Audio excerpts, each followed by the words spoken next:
নমস্কার। আজ আমরা একটা বেশ অন্যরকম একটা গভীর যাত্রার মধ্যে ডুব দেব। একটা গল্প যেখানে পথটা ঠিক পথ নয়, পথ যেন স্মৃতির দিকে চলে গেছে।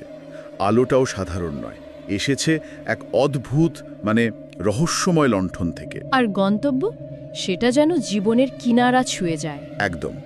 আমাদের হাতে যে বিবরণ আছে তাতে এক যুবক হরিদাস, তার এক দীর্ঘ যাত্রার কথা বলা হয়েছে। সে যাচ্ছে তার অসুস্থ আত্মীয়ার কাছে, অঞ্জলি বৌদি। হ্যাঁ, অঞ্জলি বৌদি।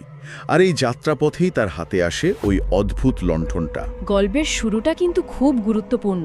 ওই সময়টা আষাঢ় মাসের শেষ, আকাশটা কেমন থমথমে মেঘলা, বৃষ্টি নেই, বৃষ্টিও নেই, আবার কড়া রোদও নেই, একটা গুমোট ভাব। এই পরিবেশটাই যেন শুরু থেকে একটা একটা চাপা উদ্বেগ তৈরি করে দেয়, তাই না? ঠিক। গল্পের কেন্দ্রে তো হরিদাস, যুবক ছেলে, বেশ শান্ত, একটু যেন নিজের মনেই থাকে, ভাবুক প্রকৃতির। হ্যাঁ, ভাবুক। সে চলেছে গরুর গাড়িতে করে কাঁঠালডাঙ্গার দিকে।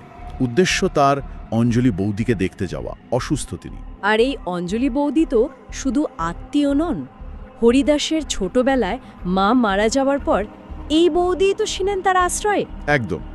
তাই এই যাত্রাটা শুধু কর্তব্য নয়, এর মধ্যে একটা গভীর টানও আছে, বোঝা যায় শুরুতেই। ঠিক। আর ওই যে গরুর গাড়ির যাত্রা, মন্থর গতি, বিবর্ণ মাঠঘাট, ম্লান হয়ে আসা বিকেল, এগুলো শুধু দৃশ্য নয়, না না, এগুলো যেন হরিদাসের মনের ভেতরের ছবিটাকেই তুলে ধরছে। বৌদির জন্য চিন্তাটা কতটা গভীর সেটা ওই পরিবেশের সঙ্গেই মিশে আছে। পথে গাড়ি এসে থামল সিন্দুরিয়া হাটে। জায়গাটা বেশ বড়, বিরাট হাট। নানা গ্রামের লোক এসেছে, কেনা বেচা, ভিড়, চিৎকার, একটা পুরনো হাটবারের যা ছবি হয় আর কি, সব